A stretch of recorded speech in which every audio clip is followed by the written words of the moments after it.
राहुल सांकृत्यायन जी की पुस्तक वोल्गा से गंगा के पिछले एपिसोड में इसकी छठी कहानी अंगिरा में अब तक पढ़ चुके हैं कि पालमत्र और वरुण सोबीर के बीच में मित्रता हो चुकी है। और आर्य अनार्य संघर्ष के ऊपर चर्चा करने के दौरान वरुण सोबीर बताता है कि आर्यों की जीत का मुख्य कारण जो है वो उनके घोड़े रहे हैं।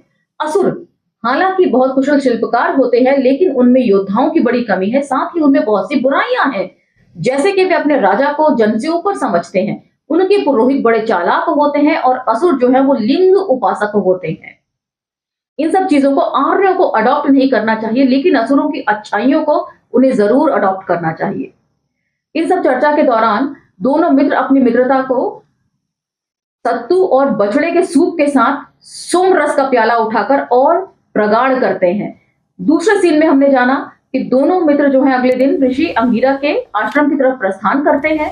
और आश्रम का सेटअप कैसा था? ये बिल्कुल वैसा ही था जैसा कि हम रामायण महाभारत की कथाओं में देखते हैं। एक गुरुकुल है, बेहद शांत और स्वच्छ वातावरण है और जंगलों को काटकर तैयार किए गए खेत हैं, जहां ऋषि और उनके शिष्य कंदमूल फल इकट्ठा करते हैं और खेती बाड़ी करते हैं।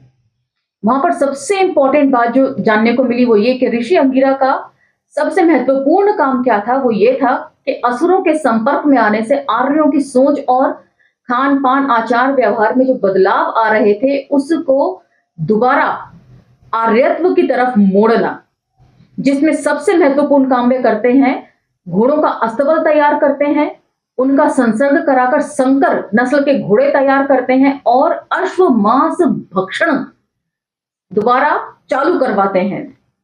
इन सब चीजों के ऊपर चर्चा हमने पिछले एपिसोड में कर ली थी। अब हम चर्चा को यहां से आगे लेकर चलेंगे और इसके अन्य महत्वपूर्ण भाग की तरफ बढ़ेंगे। तो चलिए मेरे साथ। जय भीम, मैं शालिनी और आप देख रहे हैं अम्बेडकरनामा। आज का एपिसोड खासा महत्वपूर्ण है क्योंकि इसमें आपको ऐसी झलक मिलेगी जैसे राहुल सांकृत्यायन ने कहीं ना कहीं डॉक्टर अंबेडकर की जाति का विनाश में लिखी गई बातों को टारगेट या उसका जवाब देने की कोशिश करी है।